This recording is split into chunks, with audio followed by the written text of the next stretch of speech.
c'est co-créateur, c'est Lilou. Je suis aujourd'hui au Zénith de Toulon. Je viens d'interviewer Ama et je me retrouve maintenant avec Manuel Delaroche. Bonjour. Bonjour Lilou. Bonjour. Vous êtes producteur? Je suis producteur de cinéma, oui.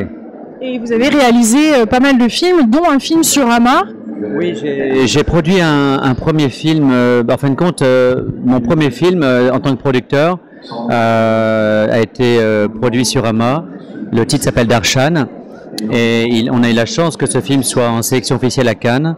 Et c'est né d'une très grande rencontre avec Yann Kounen qui a réalisé ce film. Donc voilà, ça c'était notre premier film.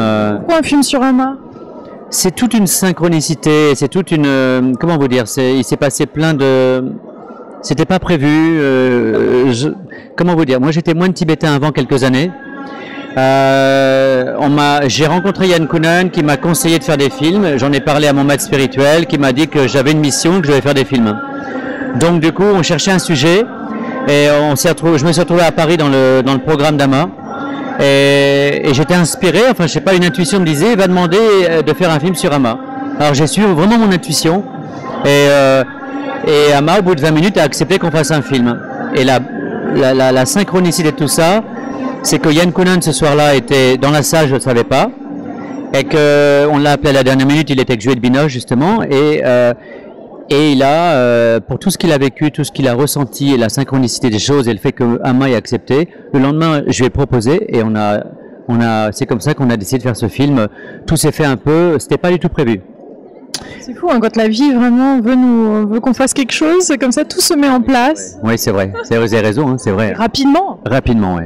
Oui, et puis surtout, moi c'est pas mon métier, donc je suis devenu producteur, j'ai fait un film sur Ama, on est allé en sélection officielle à Cannes, au même titre, bah oui, que Woody Allen, que le Star Wars ou tous les grands films. Et évidemment, c'était délicat d'inviter Ama dans un festival où il y a beaucoup de festivités, donc on a fait venir ses swamis, donc ces moines indiens, pour qu'ils puissent la représenter à Cannes. Voilà comment l'aventure, on va dire, a commencé, quoi. Et après, ça se déroule comment à partir de là, vers où on va une fois qu'on a fait un film documentaire sur Ama? Ben, ça se déroule que j'ai lancé d'autres projets. Maintenant, je produis un film sur l'histoire des Dalai Lama au cinéma, un film de fiction qui est écrit par Bob Thurman et qui est sur l'idée originale d'un Tibétain qui habite Los Angeles qui s'appelle Pema Dongdup.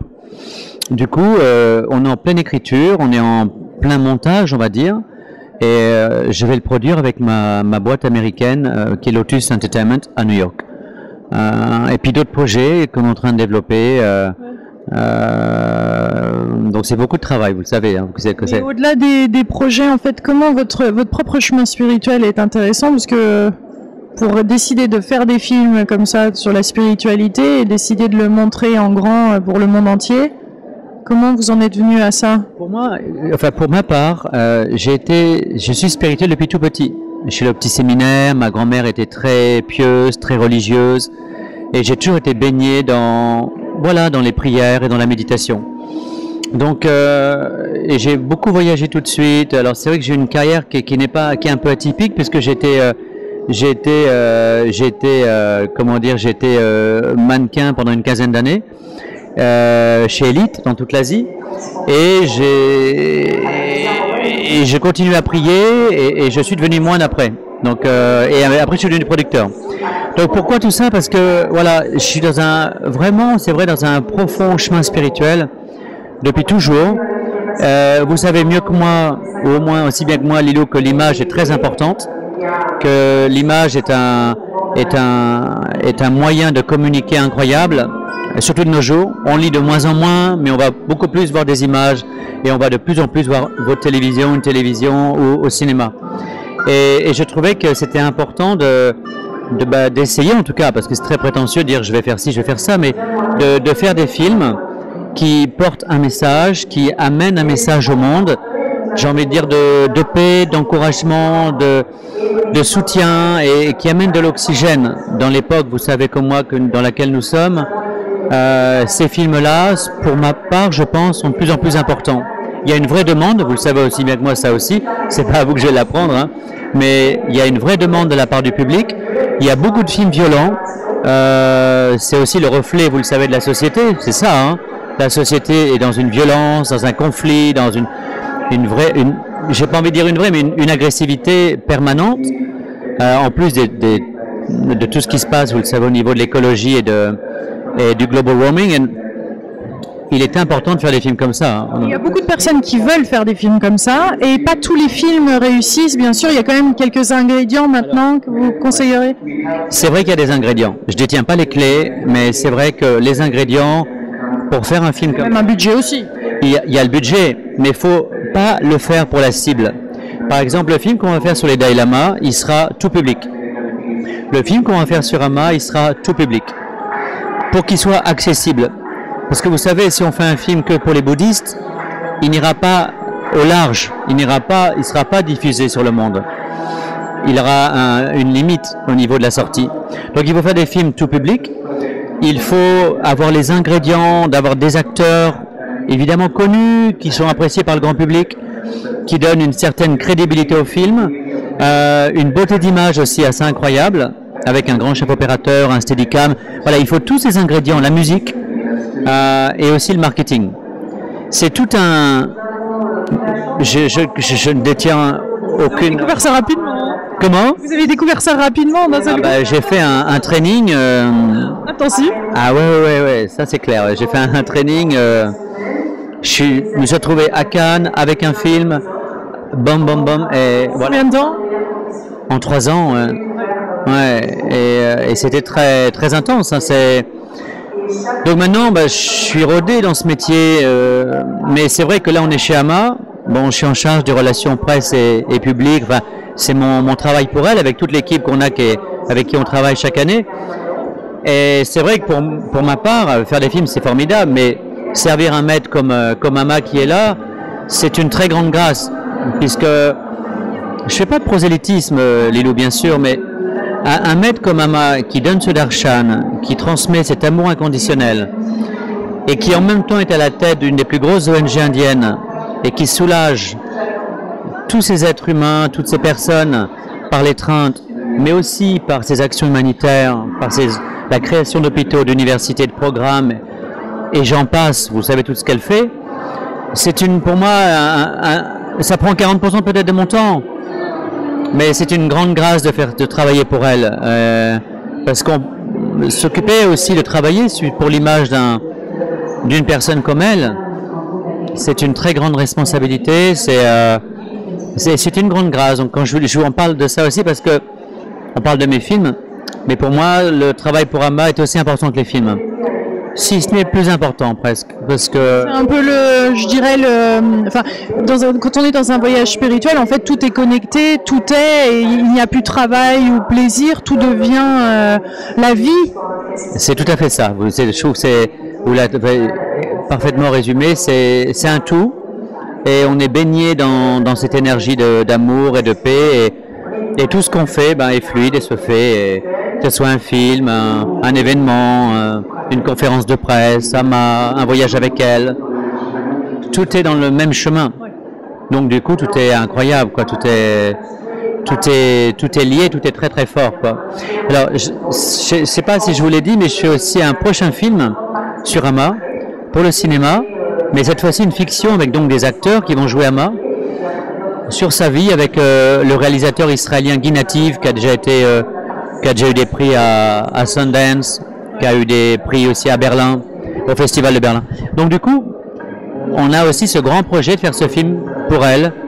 On est en écriture, et pour moi là c'est incroyable, parce que je reviens à ce que j'ai fait initialement, c'est-à-dire mon premier film qui était sur elle, un autre projet maintenant, et qui là va être très très large, parce qu'il parlera de ses œuvres, de comment elle a été amenée à faire ce premier darshan, fille de pêcheur comme vous le savez, critiquée, attaquée, et elle a tout fait pour s'en sortir, et comment elle est arrivée maintenant.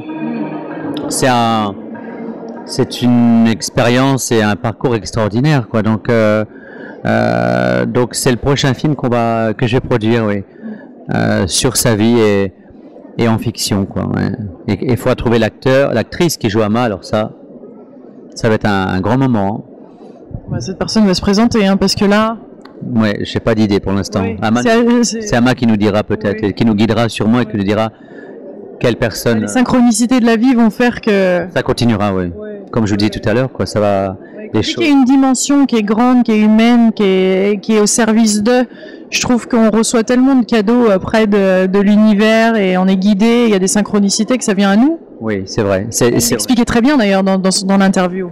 Oui, c'est vrai, elle le disait très très bien tout à l'heure et on le sait, hein, quand on est centré, quand on fait tout pour être centré, on va dire ancré et dans un chemin spirituel et comme le dit Ama, dans la compassion, dans la compassion avec les autres, comme l'enseigne Dalai Lama, eh bien, vous le savez aussi bien que moi, tout ça se met en route après, tout se met en place et chaque chose prend sa place naturellement. Moi, je pense aussi que, enfin, c'est mon humble avis, mais pour mon expérience à moi, c'est d'être aussi dans le détachement. C'est-à-dire d'être dans l'action totale comme on fait, vous comme moi, dans les médias, dans les télés et autres, mais d'être en même temps détaché de tout et d'être centré et détaché en même temps de tout. Ce qui fait qu'on ne s'accroche pas à des petits problèmes ou à des choses quelles qu'elles soient ou des choses qui peuvent vous bloquer sur le chemin dans votre évolution, mais au contraire, du coup, les choses, j'ai envie de dire, roulent dans le flow et dans le flot d'amour et dans l'énergie, quoi. Les choses fonctionnent, quoi. Donc, en tout cas, je suis dans cette conception-là maintenant. Je n'aurais peut-être pas parlé comme ça il y a 1 an, il y a 2 ans, je sais pas. Mais vous le savez aussi, comme moi, on est dans une période de bouleversement économique, écologique, de toutes sortes de bouleversements qui correspondent à cette année de changement, de transformation pour nous tous, quoi, où on est tous confrontés à notre propre réalité et à nos propres peurs, nos propres angoisses ou quelles qu'elles soient. Et du coup, si on est dans cet état-là de centrage et d'enracinement et de faire notre mission comme vous la faites évidemment très très bien, et puis moi j'ai fait ce que je peux dans mon travail, les choses du coup se font et comme vous le dites, tout se met en place et tout se fait. Et c'est ce qui se passe, je trouve. En tout cas, c'est ce qui se passe pour moi et je suis vraiment très heureux parce que c'est un grand cadeau de la vie du coup.